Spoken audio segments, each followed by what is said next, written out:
Traoré and Putin? The unholy alliance? Oh my gosh, this sounds absolutely wild. What in the world is happening? It's certainly a compelling narrative unfolding in the Sahel.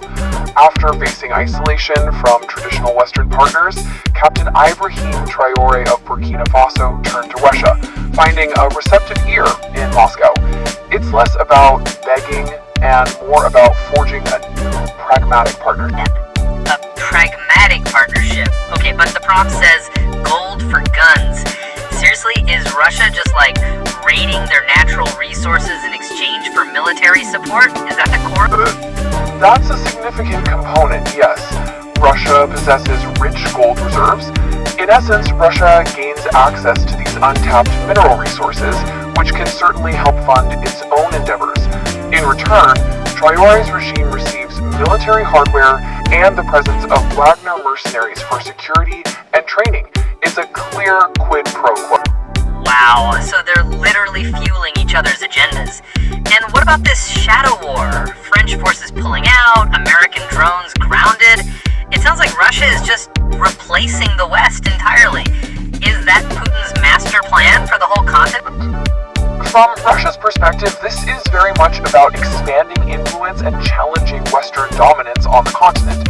By supporting leaders like Traoré, who espouse anti-colonial rhetoric and seek alternatives to Western partnerships, Putin aims to secure strategic resources, open new markets, and gain diplomatic allies, particularly in a region as volatile and resource-rich as the Sahel. But what about the people? The prompt mentions protests, anti-Russian graffiti, and even warnings from Sankara's old comrades. Are the Burkina Faso people actually okay with trading one foreign power for another? It sounds like there's real division. That's the critical. While some see Russia as a liberator from perceived neo-colonialism, others fear simply exchanging one foreign dependency for another. Traoré is certainly walking a tightrope, attempting to leverage Russia's support for stability and sovereignty. But whether he can truly control the terms of this alliance, or if Burkina Faso risks becoming entangled in a larger geopolitical game, remains to be seen. The future of the region, and indeed Traoré's legacy, truly hang in that balance. I am so ready for the fall of the Red Beret. Last time we left off with Traoré staring at Sankara's photo, realizing his alliance might be his undoing. So the big question, will he be Putin's ally or his next victim? A very pertinent question. As our series explores, Moscow often views its partners as expendable assets. The concept of a useful idiot isn't just Cold War rhetoric, it's a long-standing playbook. And for Traoré, the lines between ally and victim blurred very quickly. Useful idiot? Wow, that's harsh. So you're saying Russia let him fall or actively pushed for it? We saw those whispers in his inner circle, the coup within the coup. Indeed. While Traoré consolidated power with Russian backing, the internal narrative began to shift.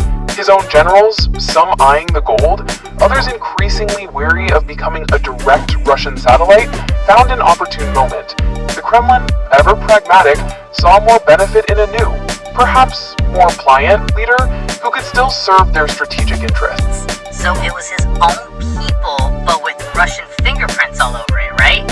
And what about the public? Our last scene showed the protests, the burning flags. Did the people actually manage to rise up against a Russian-backed regime? The people's frustration was palpable.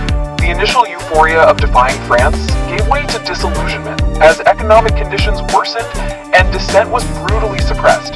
The protests in Ouagadougou became undeniable.